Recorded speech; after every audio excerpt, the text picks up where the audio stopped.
राधे राधे मित्रों, स्वागत है आपका राधे कथा सागर में। आज हम सुनेंगे सूरज रोट की कथा। आइए चलते हैं कथा की ओर। एक माँ बेटी थी। दोनों सूरज जी का व्रत किया करती थी। एक बार सूरज जी के व्रत के दिन माँ पानी भरने गई तो पीछे से बेटी को 2 रोट बनाने की कहकर गई।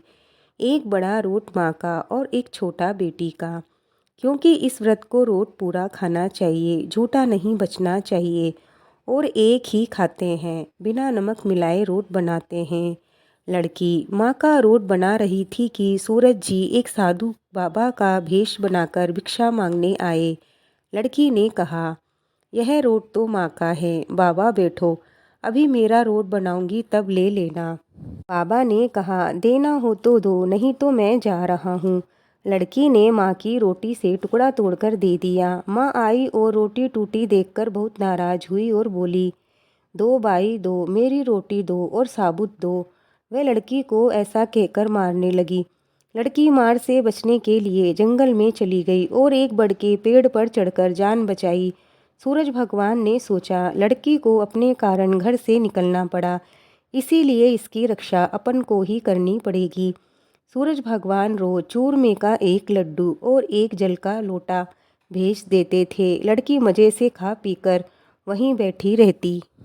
एक दिन राजा शिकार खेलता हुआ उधर से निकला। थकान के कारण राजा पेड़ के नीचे लेटकर विश्राम करने लगा। उसने अपने नाई से कहा, नाई, कहीं से एक चल्लू पानी मिल जाए तो प्राण बच जाए, प्यास से जान निकली जा रही है। उसी पेड़ के ऊपर ब्राह्मण की लड़की भी बैठी हुई थी। उसने अपने लोटे में से एक चल्लू पानी डाल दिया। राजा ने कहा, नाई, आधी जान तो बच गई, अब एक चुल्लू और पानी मिल जाए तो पूरी जान बच जाए। लड़की ने एक चल्लू पानी और डाल दिया।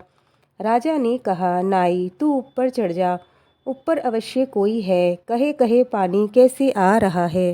नाई ऊपर चढ़ा तो उसे वह लड़की मिली। लड़की ने कहा, नाई भैया, तुम लड्डू खाओ और पानी पियो, पर नीचे जाकर राजा जी से कह देना कि ऊपर कोई नहीं है, न जाने राजा जी मेरे साथ क्या व्यवहार करे। नाई भूख प्यास से बेहाल था। उसने झट से लड्डू खाया और पानी पिया और नीचे जाकर कह दिया कि ऊपर कोई नहीं है। राजा ने कहा, नाई, तू ऊपर गया था तब कुमलाया हुआ था, और ऊपर से आया है तो तरोताज़ा दिख रहा है। नहाया हुआ और खाया हुआ मनुष्य छिपा नहीं रहता, मैं खुद जाकर देखता हूँ। राजा ऊपर चढ़ गया तो क्या देखता है कि एक सुंदर सी लड़की बैठी है। राजा ने उसे नीचे उतारा और अपने राज्य में ले जाकर उससे शादी कर ली। साल भर के अंदर ही उसके एक सुंदर सा लड़का भी हो गया। दो रानी जेठानी व अन्य रानियां उसके पुत्र और उसकी रानी की सुंदरता को देखकर जलती कुटती रहती थी। सूरज जी का व्रत आया। लड़की जो अब रानी थी उसने सूरज जी का रोट बनाया। राजा के आते ही अन्य रानियों ने राजा को सिखाया, राजा जी, तुम रानी लाए हो या जाटनी लाए हो, जाटों जैसा रोट बनाया है। आप खाओगे तो आपका पेट दुखेगा और रानी खाएगी तो कुंवर का पेट दुखेगा। रानी ने ये बात सुन ली। उसने रोट को कटोरे के नीचे छिपा दिया और मन ही मन सूरज भगवान से सहायता करने के लिए विनती करने लगी। राजा आए, उन्होंने पूछा, कटोरे के नीचे क्या है? रानी ने कहा, मेरे गरीब पीहर से बीदड़ी है। राजा ने कटोरा उठाया तो उसके नीचे से सोने का चक्कर निकला और राजा ने कहा, गरीब पीहर से ऐसी बिदड़ी आती है क्या? एक दिन रानी खिड़की से बाहर की तरफ देख रही थी तो उसने देखा कि उसकी माँ छाजले बेच रही थी। बेटी ने ये सोचकर उसे बुला लिया कि माँ को सुख से रोटी मिल जाएगी, इतने नौकरों चाकरों में वह भी पड़ी रहेगी और किसी को पता भी नहीं लगेगा कि वह उसकी माँ है। किंतु वह तो आते ही फिर वही बातें दोहराने लगी, मेरी रोटी दे और पूरी रोटी दे। रानी ने सोचा, इस तरह तो सबको मालूम हो जाएगा कि ये मेरी माँ है, दो रानी जेठानी मेरी हंसी उड़ाएगी। उसने माँ को एक कोठरी में बंद कर दिया और ताला लगा दिया। राजा के आते ही दो रानी जेठानियों ने कहा, राजा जी, रानी लाए हो या डाकन भूतनी लाए हो? आज एक औरत को महल में घुसा लिया और बाहर नहीं निकाल रही।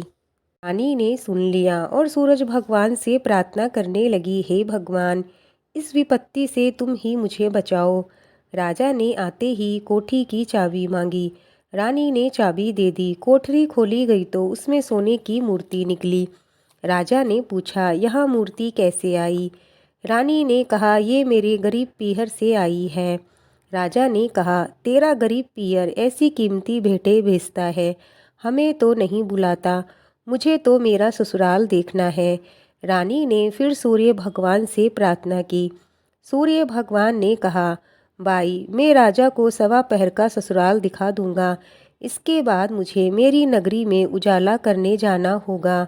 सूर्य भगवान भाई बनकर बुलाने आ गए। सूर्य भगवान ने जंगल में माया नगरी बसा दी। रानी और राजा को वहां ले जाकर रखा। नौकर चाकर महल झरोके भाई भतीजे सब माया से बना दिए।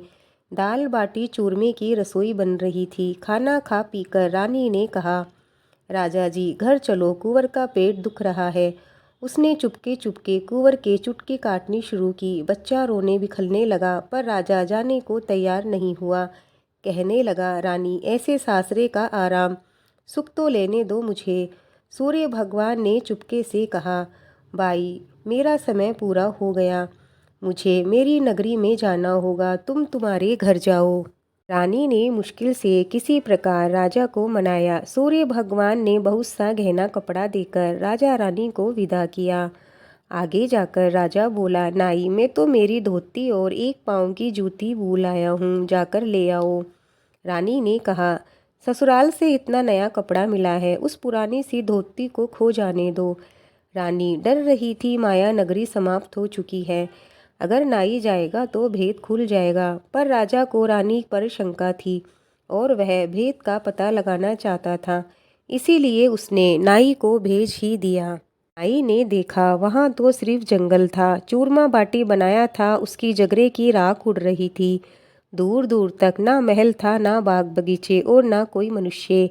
एक बड़े से पेड़ पर राजा की धोती सूख रही थी और पेड़ के नीचे जूती पड़ी थी। नाई को बहुत डर लगा। धोती जूती लेकर वो भागा और राजा को आकर सब बात बताई। राजा ने तलवार निकाली और रानी से पूछा, सच सच बताओ, ये क्या माजरा है? रानी ने राजा को सब कुछ सच सच बता दिया। इस प्रकार सूर्य भगवान के व्रत से ब्राह्मण की कन्या को राज सुख प्राप्त हुआ। जैसा सुख उस कन्या को मिला वैसा सबको देना। कहानी कहने वाले और सुनने वालों पर हे सूर्य भगवान अपनी कृपा बनाए रखना। मित्रों, ये कथा यहीं पूर्ण होती है। सूर्य भगवान की कृपा आप सब पर बनी रहे।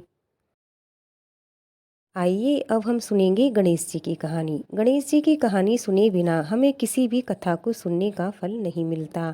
आइए अब चलते हैं कथा की ओर।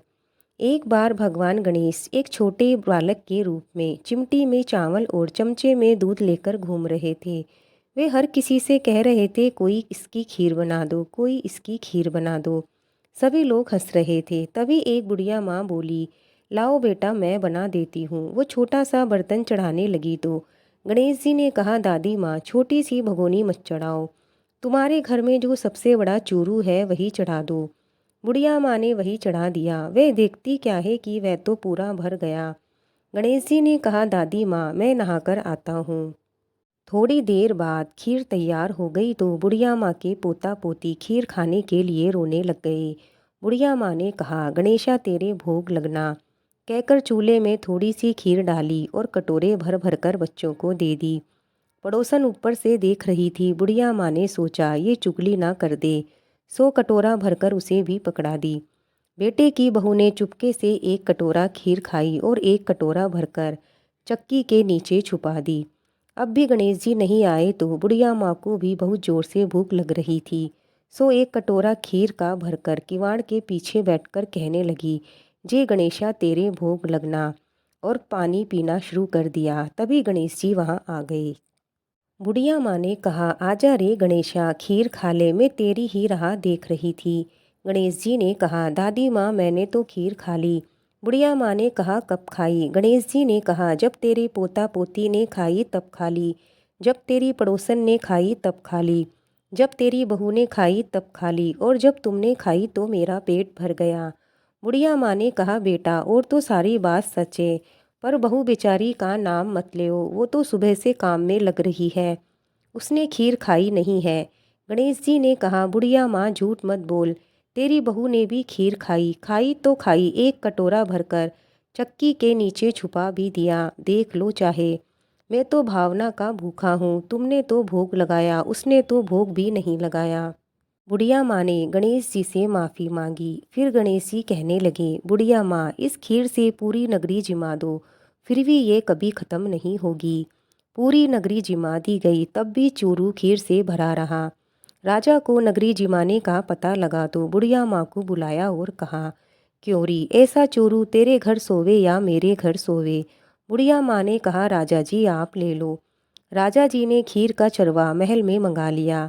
लाते ही खीर में कीड़े मकोड़े बिच्छू कंचले हो गए और दुर्गंध आने लग जाती है। तो राजा ने कहा, बुढ़िया माँ चरवा वापस ले जा, जा तुझे हमने दिया। बुढ़िया माँ ने कहा, राजा जी आप देते तो पहले ही दे देते, ये चरवा तो मेरे गणेश जी ने मुझे दिया है। बुढ़िया माँ ने चरवा वापस ले लिया। लेते ही सुगंधित खीर हो गई। घर आकर बुढ़िया माँ ने गणेश जी से पूछा, बची हुई खीर का क्या करूँ। गणेश जी ने कहा, झोपड़ी के कोने में खड्डा खोदकर गाड़ दे और सुबह उठकर देखोगे तो धन के 2 चरवा मिलेंगे। ऐसा कहकर गणेश जी अंतर ध्यान हो गए। जाते समय झोपड़ी के लात मारते गए तो झोपड़ी के स्थान पर महल हो गया। सुबह बहू ने फावड़ा लेकर पूरे घर को खोद डाला, पर कुछ नहीं मिला। बहू ने कहा, सासू जी थारो गणेशो तो झूठो है। सास ने कहा, म्हारो गणेशो झूठो तो नहीं, ला मैं देखती हूँ। वह सुई लेकर खोदने लगी तो टन टन करते हुए धन के 2 चरवे निकल आए। बहू ने कहा, सासू जी थारो गणेशो तो साचो है, पर मारो ही मन कालो है। सास ने कहा, गणेश जी तो भावना के भूखे हैं। हे गणेश जी महाराज, जैसा तुमने बुढ़िया माई को दिया वैसा सबको देना। कहानी कहने वाले और सुनने वालों पर सब पर अपनी कृपा बनाए रखना। मित्रों, ये कहानी यहीं पूरी होती है। भगवान श्री गणेश जी की कृपा आप पर बनी रहे।